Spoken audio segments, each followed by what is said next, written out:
So what we're trying to achieve with the Powlett River Kugerungmome Partnerships project is to have a holistic or integrated view of the catchment.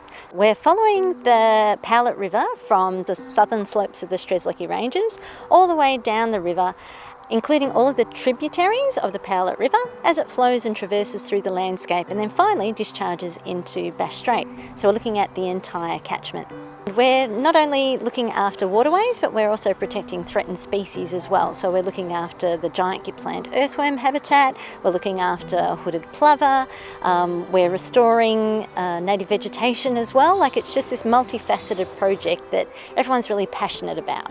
And what just happened now, just before we had a break, was to see integrated catchment management stuff working directly, people talking to each other about little issues that they were having in their own bits of the project, and the agreement that one would contact the landholder to talk about what opportunities there were to add a bit of value to the project as it's going on, and it just gets a better job done for the whole catchment. At the moment, there's a huge amount of effort being put in by the Friends group. We're seeing increased fledgings, which is fantastic, but there's really potential for some increased numbers with some more fox control work, some more additional community education, and generally just getting more people on board about the plight of the hooded plover, and just people taking a little bit more care when they're on the beach, making sure they've got their dog on a leash. It'll all help the hooded plover into the future. My dream for this catchment would be that all the waterways are fenced and revegetated, creating corridors for wildlife. They all link together and provide safe pathways for our biodiversity and our threatened species. We bought this property about 9 months ago with a covenant on it. It's full of pittosporum and a few other weeds, and we've started a pretty interesting project of getting rid of the pittosporum so that we can encourage the original indigenous plants to come through.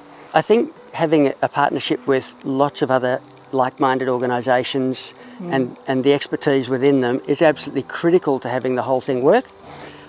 We've got our own patch here, it's part of a bigger patch, but really it's part of the whole catchment, and we're all playing our own little tiny part, but if we don't have those links with other people, we're only playing a tiny part. So I'd like to think of us as being part of a much, much bigger effort, and having contact with those people working in other places and with other expertise is just a brilliant part of that.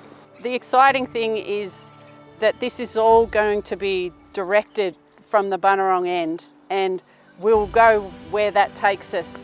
I know we're going to end up with school kids involved, we're going to end up with all kinds of community participation and everyone sort of coming together and learning from each other. So really exciting to see where it goes and where it takes us.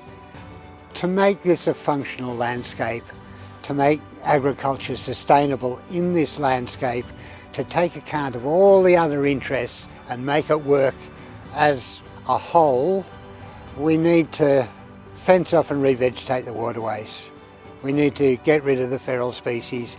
We need to redress the damage and literally redress the landscape. And I think that's possible. That's not in my lifetime, but in the lifetime of the young people who are starting in this industry now. In this area, I think we can do it in the next lifetime. That's my dream.